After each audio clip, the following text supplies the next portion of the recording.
Hello Taurus, and welcome to your in-depth monthly horoscope for December.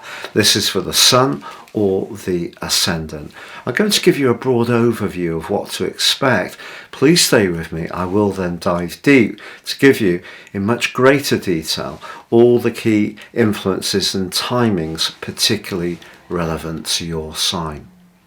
Now, over the last couple of months, October and November, you may have felt in some ways rather disenchanted or demotivated by some of the impact of the financial realities we're all facing. Totally understandable.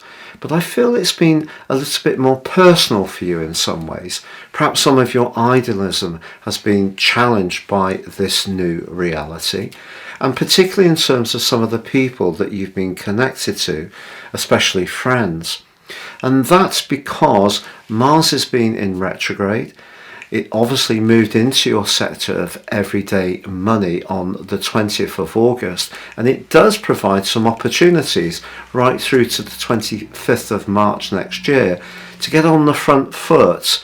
But because Neptune can in some ways distort but also drain the drive of other planets, the passion of Mars has been affected by that square.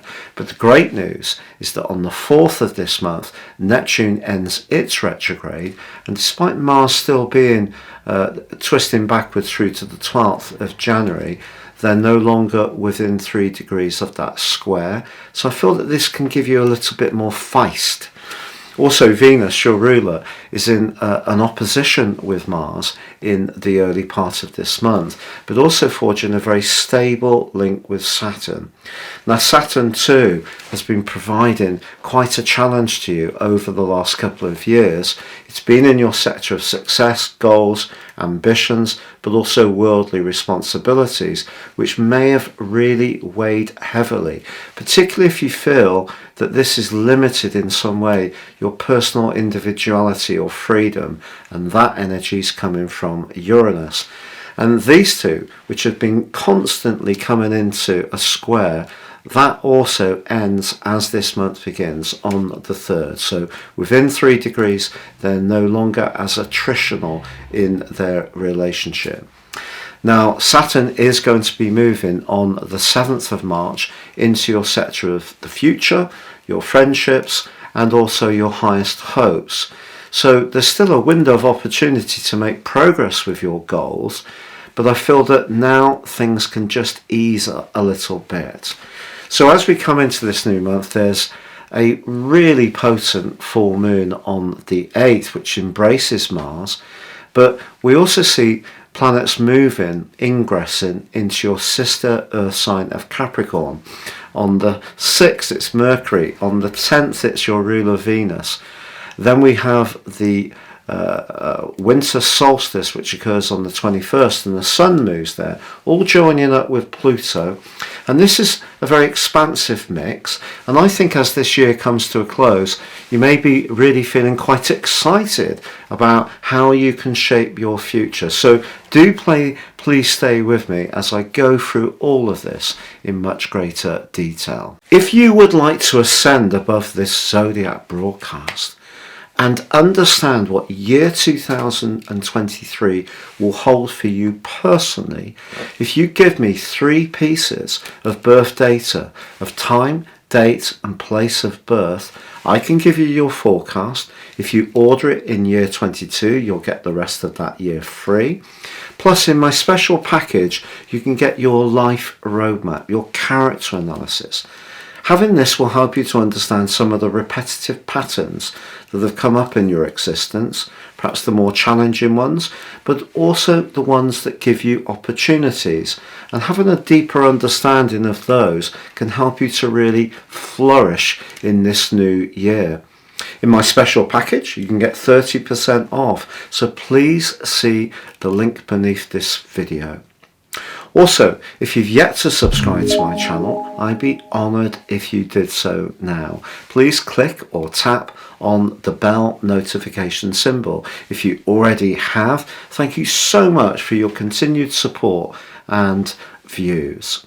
So Taurus, as you come into December, Venus, your ruler, is in your 8th house. The 8th house is where we make transitions in our lives, but it's also where we think about where we're most invested. So you could find yourself thinking about those longer term finances and pensions and savings, because that's very much literally the currency of our time. But equally, it could be very much more about your personal situation. Who's really exciting you? Where do you feel that you can have a point of connection that gives you a sense of excitement but fulfillment? So if you're in a love relationship which is really working well, I feel that the full moon of the 8th can actually stimulate a lot more interaction between you and your partner, and this could lead to a greater intimacy, that spark which is so important to every relationship. But equally, if you're in a relationship which feels very humdrum, there isn't really such a level of depth, there isn't a sense that your more emotional needs get transformed by the connections you have. It's more matter of a fact.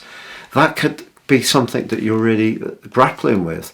Also, if you have very different values to money, we're all being asked to think about things in a fresh way, to find economies, to value things that in the past maybe we took for granted.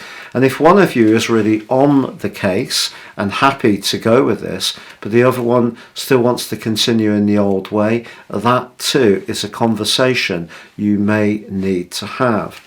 But if you can, I think Mercury moving on the 6th into your 9th house is good, because this can tease some truths into the open. And I think generally, because Saturn also forges a great link with your ruler Venus across the first 4 days, you could find the right choice of words to say something profound and meaningful, but also improve your resources or your marshalling of your resources, whatever they may be. Now, the fact that things can seem less draining because Mars is no longer squaring with Neptune is also really welcome. Also, because Saturn squaring Uranus has been so challenging for us all over the last couple of years, I think because that energy starts to dissipate from about the 3rd of this month, once Neptune goes forwards, I feel that you will experience a lightening of energy. And you know, one of the things about this full moon of the 8th, because Gemini energy is quite quick-witted, but for you it's very much about the 2nd house, the foundations in your world, also about everyday money, but also self-worth, can be about the things we love consuming, and it can also be about sex. So having Mars there could make you a little bit more spontaneous, and maybe you're going to say something that in the past you'd have been a little bit more reluctant to express. And obviously, because Mars is opposite the Sun as well, which goes on through to the 5th to the 10th, it could be a very frank exchange of views. But equally, it could be someone you encounter who really has quite an impact on your senses. This could see your pulse race, literally someone very mesmeric or intense or even challenging. You could find yourself fancying someone early this month, Taurus, who isn't actually in some ways your proverbial cup of tea, but that may not find that you're not absolutely captivated and fascinated by the spark of energy that's being created. So there's some real potential for some drama at the start of this month. But if you do want to work on shaping the financial part of your situation in an effective way, week 2 does give you a great chance to do that, as the Sun links very stably to Saturn. This may see you seeking out some professional advice, perhaps on a mortgage or insurance product, or perhaps you're going to try to create some more economies, but in a way that makes you feel safer and that you're more in control of your situation. However, from the 10th to the 17th, there is a little bit of an echo of that Mars square Neptune energy, in that the Sun is squaring Neptune. So your longer term financial planning could be challenged by this aspect if you don't stay absolutely totally grounded. So anything which seems a little bit more fanciful or idealistic is something you should steer clear of. So for example, if a friend suggests some kind of get-rich-quick scheme, or you think of a business idea which may actually be a very good idea, but the key with business ideas, it's not the idea alone that sees them become successful. It's the wider resources, it's the time, it's the level of experience, it may be the amount of money to invest. So having an idea alone is not enough. So if something does come up from the 10th to the 17th which seems exciting, I wouldn't say that you should park it completely, but do think of the bigger framework that you would need in order to make this move forward successfully, and that can help you to basically invest your time and energy in something that really won't perhaps come to fruition simply because the supporting acts are not aligned well enough to see that idea come to fruition. Now on the 20th, Jupiter does move out of your sector of friendship, and over the previous month there may have been somebody who has really inspired you as much as someone else who's really disappointed you. But Jupiter moving into this area could see you just wanting to think about the more traditional side of Christmas time. So this could make you very compassionate, but it also may see you want to draw in somewhat. Ironically, on the 21st, the winter solstice sees the Sun move into the sign of Capricorn. Now Mercury moved on the 6th, your ruler on the 10th, into Capricorn. So we see a big Capricornian energy shaping up. And that for you is your 9th house, which can be travel, but it also can be the expansion of your philosophies. But because Jupiter, the planet of philosophy, has dived deep at this part of the month, it's important to balance any plans you have to break out and be more adventurous with the internal assets and drive and energy that you may have. The 23rd, however, the new moon in Capricorn also squares up with Jupiter. One of the things with the 9th, 12th square is it can amplify the things we're worrying about, because the 12th house is very psychological. It's very much to do with what our hidden fears can be about. And the 9th house, where the Sun, Mercury, Venus and of course Pluto are about really being out there and much more honest and open. So just be conscious of that. Christmas Day itself sees the moon in the sign of Aquarius, which for you is reinforcing that sense of responsibility. So if you find yourself playing host or looking after others, older or younger, wouldn't be a surprise. But the moon does forge a lovely link to Jupiter. So even if you do things that don't necessarily give you instant recognition, you make some sacrifices on that day, I actually think it's something that can bring you a lot of personal gratification. The 29th, Mercury goes into a retrograde, but from the 27th through to the end of the month, your ruler is aligning with Mercury. If there is an opportunity to jet off somewhere last minute, perhaps if you got a deal or a cancellation, this could actually bring your year to a close in a very thrilling way.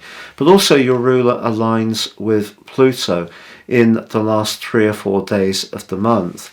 Remember, I said to you earlier in this presentation that if a relationship has become a little dull, maybe it needs reinvigorating. If that still doesn't happen at the end of the Christmas period, the combination between Venus and Pluto could see some home truths be exchanged, to be honest, perhaps even some unvarnished truths, which may be difficult to exchange and hear. But the great thing about this is that once that truth is spoken out, it in itself can provide quite a lot of relief. If you or your partner or the person you want to work with in a business venture are seeing things very differently, this is an opportunity to clear the air if everyone can be committed to that process of openness. Equally, if you're single, there may be someone rather mysterious you encounter towards the end of this year who comes from a very different cultural background, who really can have quite an impact upon you. But I think what's really going to excite you about this person, should this happen, is that they can have a philosophy or an experience or a way of expressing themselves which really is a big picture, and that in itself can really switch on your mind as much as your senses. I'd like to wish you a very happy Christmas time and wish you all the best for year 2023.